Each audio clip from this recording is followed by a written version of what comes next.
It's the last day of the Anchorage Boat Show. I just got here and can already feel the energy. And the show has announced that they have the biggest boats ever seen in Alaska, like the one I'm standing on right now.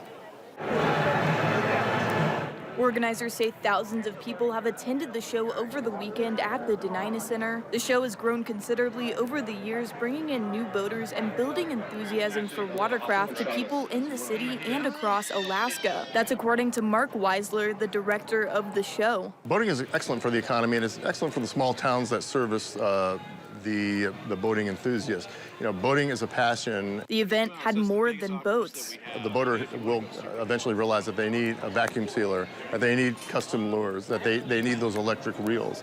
And it is something that is very much a passion sport. Weisler says the industry continues to be impacted by the COVID-19 pandemic, especially since many see boating as a robust activity for social distancing. It created even more boaters. So now when you go to the harbors, they're all sold out. All the spaces all the slips in the harbors are sold out. Ports and harbors across Alaska have waiting lists for people to dock their vessels, with many locations, Weisler says, that are sold out. Yeah, it's our newest boat in the fleet. We're really happy with it. More than 100 businesses from Homer to Fairbanks were at the Denina Center for the three-day event.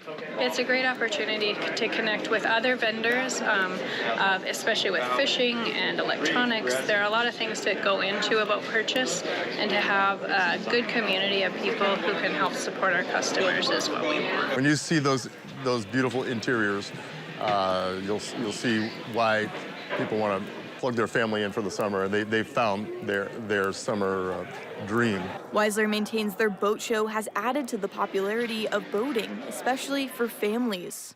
Along with massive boats, we also have smaller ones, along with free information, safety tips, swag, and activities for all ages. Lexi Overton, Alaska's news source.